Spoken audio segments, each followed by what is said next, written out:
Let's talk about the bare bones, absolute essentials you need to get start welding. There's a very vast amount of welders out there, different kinds of welding rods that can easily get overwhelming. So this is the bare bones basic for the very beginner.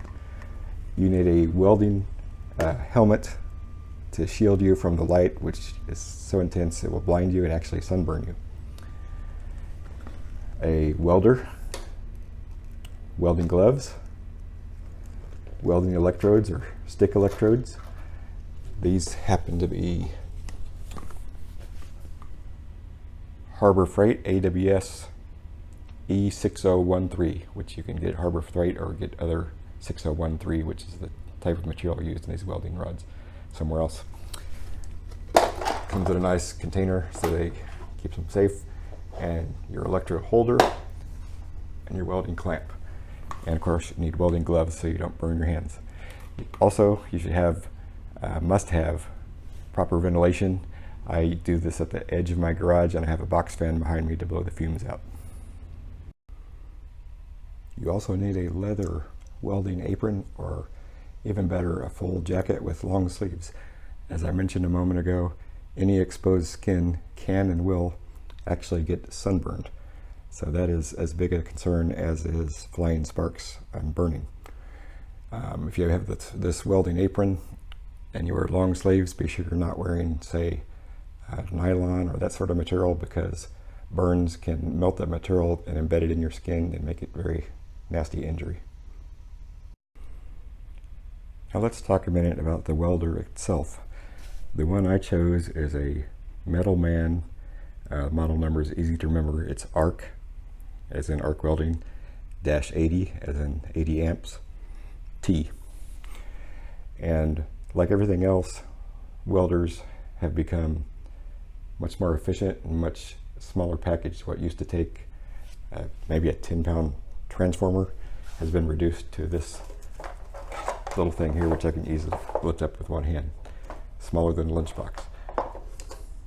Very basic again. It's got a power indicator, a thermal overload if it overheats, and it does have a fan that's pretty sturdy that blows on it, and you can adjust your amperage for more amperage for thicker welding material where more heat is required. It also has these nice standard plugs that take a half turn to remove them, so you can replace them, or you can also buy, for about the cost of this welder, which was about $80 on Manager's Special, you can buy a TIG torch or TIG connection, so you can actually do TIG welding if you need to do that later or want to spend the money on that.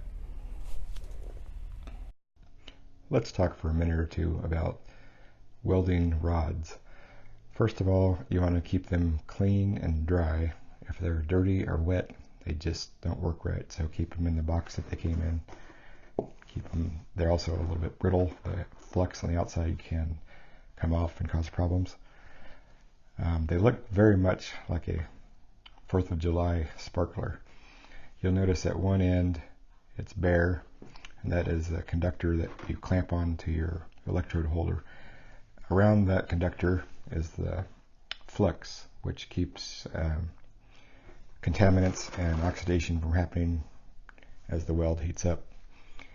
And that will cause a shielding layer of crud to form, or slag as they call it, around the outside of your welding joint, and you tap it with a hammer to remove that and get the shiny looking weld underneath, is the idea.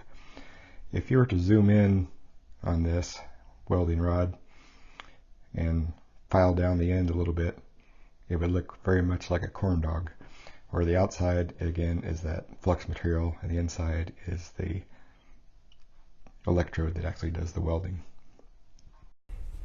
Now let's talk a little bit about technique here. I have a little stand that's holding this piece into position, and say we want to just make a bead down that edge there.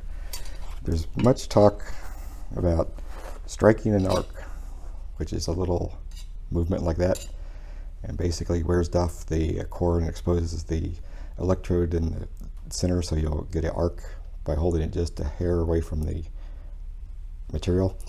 And nothing but time and practice will get you used to doing that and making little loops like this.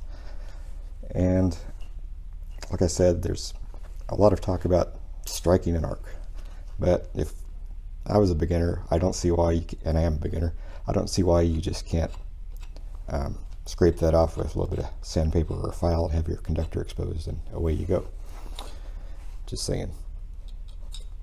And then of course you want to have all your welding protection, your face mask on and so forth, so you're not blind and burned. Then there's much talk about the way people hold their hands to hold it steady, because when you have something out here, any movement here is going to be amplified down there. And so a lot of people have these fancy ways of going about it, something like that. Well, one way you can do it, I saw on the internet somewhere, is simply to hold it a little closer like this, so you don't have the shakiness. And you may want to get an extra piece of leather or something like that, so you don't wear out your gloves too fast from the heat. And like I said, there's nothing that you can do except hands-on practice. So let's try see if we just can't do a little better than that.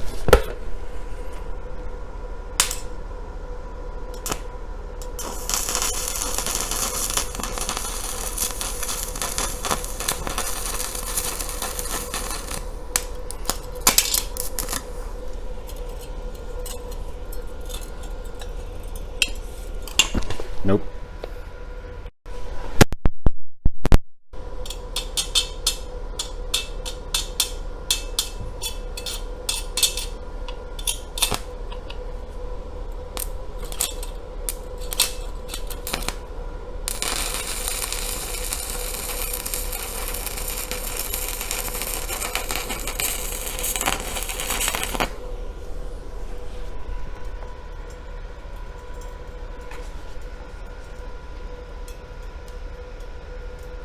And here we go again.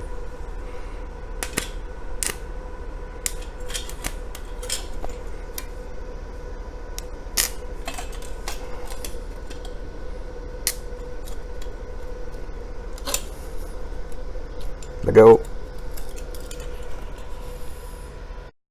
Okay, seems like I didn't have much luck doing this thin gauge metal, so let's try something a little different. Might be a little more forgiving.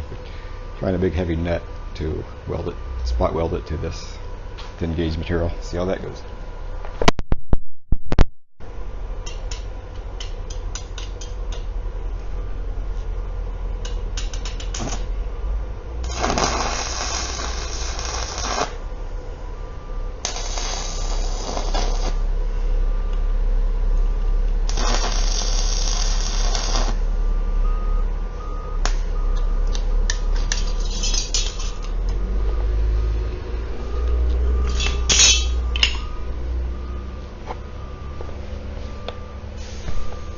So that dude has a lot of mass to it, so it's probably still hot, so I'll have to be careful. Put my glove on. And as I may have mentioned before, it has this, looks like burn stuff, it just looks terrible around there. But that's what the flux does, it puts a protective coating on there, keep it from oxidizing and contaminants and so forth, and then you just tap it with a hammer.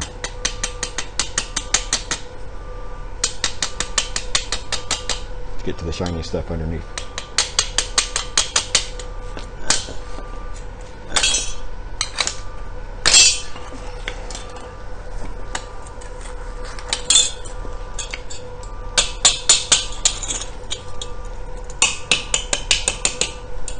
Don't want to beat it to death, just tap it.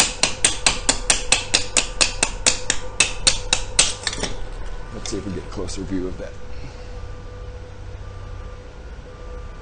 And the back side.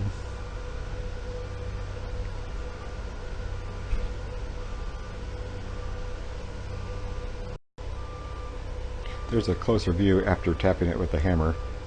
You see where that's kind of a shiny bluish, silverish color, and where it was just black. That's kind of more like what you're looking for. The sides, the back.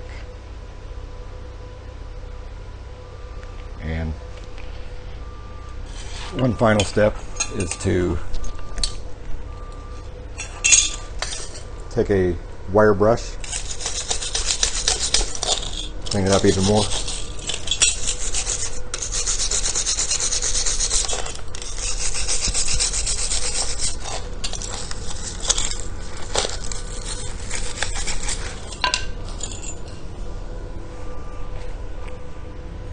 And there you have it. It's not world-class welding by any means, but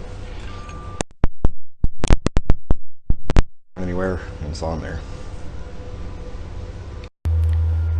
So to recap and summarize a little bit, to get started in welding, you need, of course, some leather welding gloves. They cost approximately $10, and be willing to replace them fairly frequently, as they do get worn out and burned through. A self-darkening welding helmet. I got that one at Harbor Freight for, I believe, about $35, and it works quite well. It's solar powered, and it instantly darkens within a fraction of a second when you get a spark on your electrode, so you don't go blind. And that's always a nice thing to not do. We talked about the sticks or welding rods. These ones are got at Harbor Freight, 2 pounds for about $6, I believe. And the welder itself, I got at Tractor Supply. It's a Metal Man ARC-80T, 80 amp welder, runs on standard 110 volts, which everybody has. Hope this was of help to you. Good luck and be safe.